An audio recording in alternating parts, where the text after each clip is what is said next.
O estilo de vida enigmático permeava o mundo, com criaturas desconhecidas e seres humanos, que viveram por muitos séculos. Supostos gigantes caminhavam pela Terra, despertando a curiosidade de muitos. Estamos nos referindo a uma era pré-diluviana, um período registrado nos primeiros capítulos do livro de Gênesis, da Bíblia. De acordo com o texto bíblico, nessa era a civilização humana alcançou grandes feitos, mas também cultivou uma cultura de pecado. Mas como era a vida das pessoas naquele tempo? O que elas faziam? O que teria acontecido no mundo antes do grande dilúvio?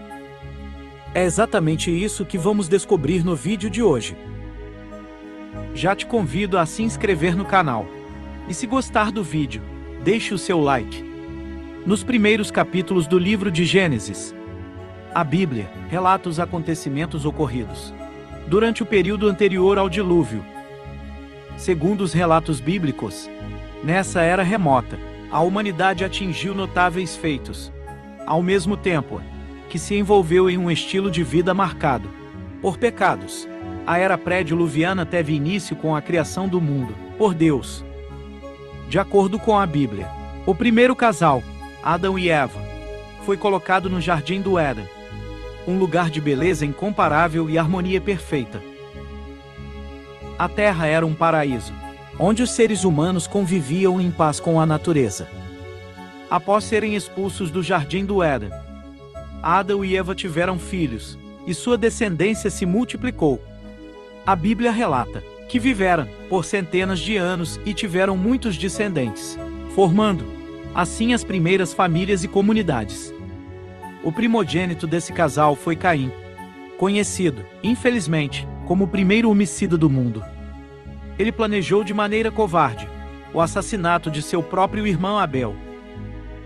De acordo com a Bíblia, Deus moldou o homem como um ser inteligente e moralmente responsável desde o início. Isso significa que, embora possamos evoluir intelectualmente ao longo do tempo, adquirindo conhecimento e inventando novas tecnologias, a ideia de evolução como espécie, defendida por algumas teorias científicas, não encontra respaldo bíblico. Uma maneira fascinante de explorar isso é através dos relatos sobre o período antediluviano. Você sabia que Caim, o primeiro ser humano a nascer na Terra, já era habilidoso o suficiente para construir uma cidade? Isso mesmo. E seus descendentes foram ainda mais surpreendentes. Jabal, Jubal e Tobal-Caim foram responsáveis por grandes invenções. Eles foram pioneiros em construir abrigos, criar rebanhos de animais e até mesmo desenvolver a arte da música. Além disso, dominaram a técnica de trabalhar com metais, como cobre e ferro, criando ferramentas avançadas para a época. Adá deu à luz Jabal, que foi o pai daqueles que moram em tendas e criam rebanhos.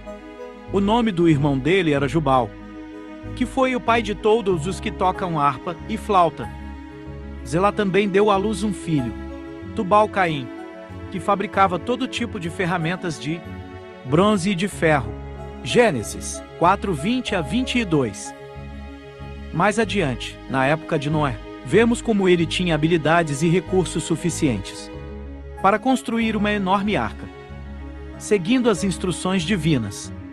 Embora os detalhes desse período sejam escassos na Bíblia, fica evidente que os seres humanos já tinham capacidade intelectual.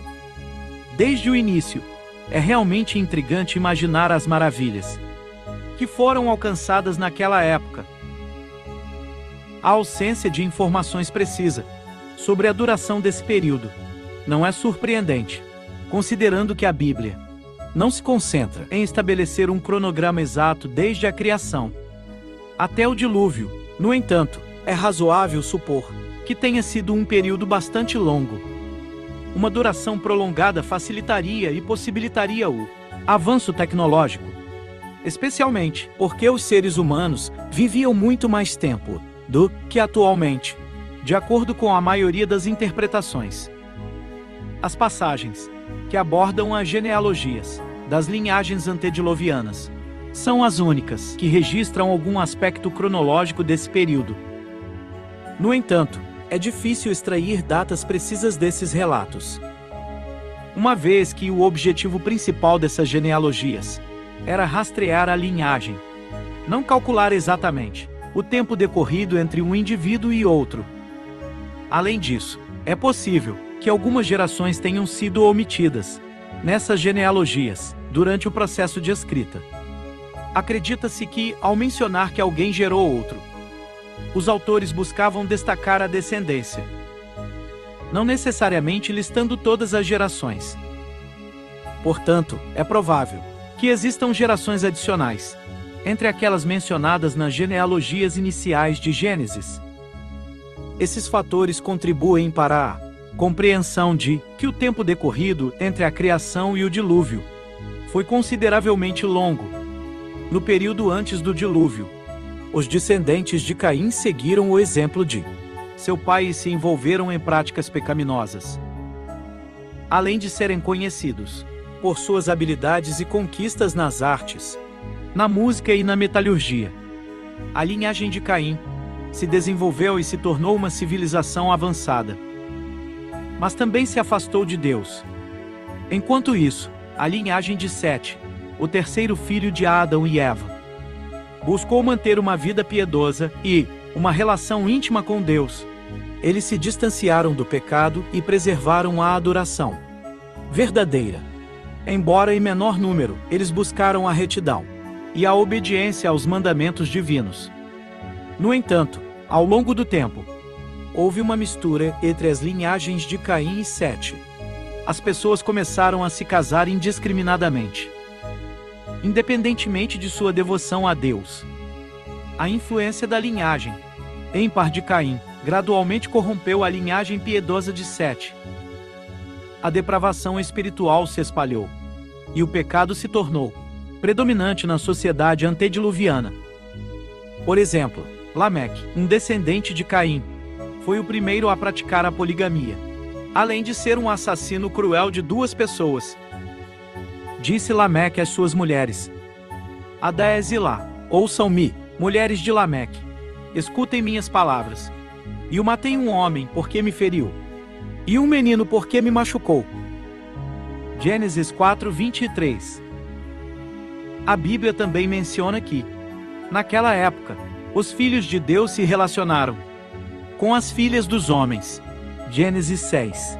Algumas interpretações sugerem que isso envolveu uma mistura entre seres espirituais e humanos, ou seja, a teoria de que anjos caídos tiveram relações com mulheres na terra.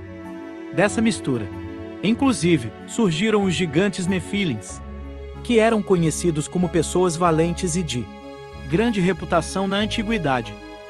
No entanto, a maioria dos estudiosos concorda que a interpretação mais adequada ao texto bíblico é que essa mistura refere-se à decadência moral resultante do relacionamento entre pessoas justas, vindas da linhagem de Sete, e as pessoas ímpias, da linhagem de Caim. Rapidamente, a impiedade prevaleceu e caracterizou toda aquela civilização.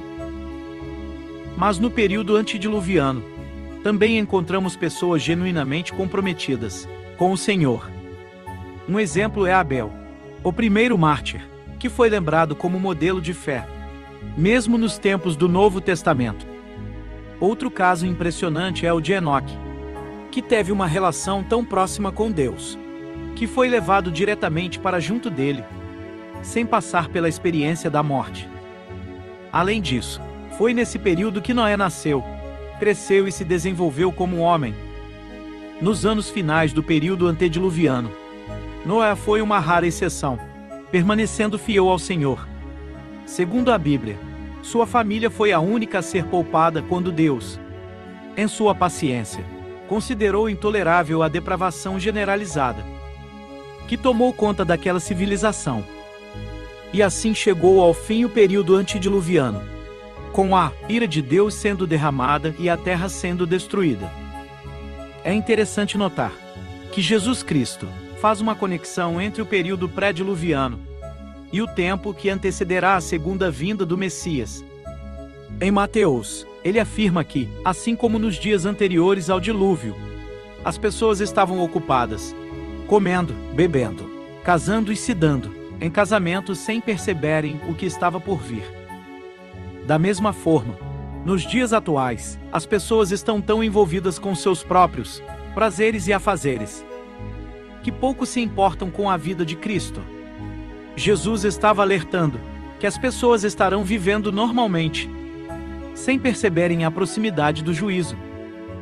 Quando esse momento chegar, será tarde demais para aqueles que continuarem sua rotina, sem se preocuparem com a realidade espiritual. Assim como aconteceu com o dilúvio, as pessoas serão pegas de surpresa. Podemos perceber que os dias atuais não são tão diferentes. Talvez o período pré-diluviano não tenha sido tão distinto do que conhecemos atualmente. No entanto, para aqueles que creem em Jesus há esperança. Assim como Noé foi poupado, os que estão em Cristo serão preservados.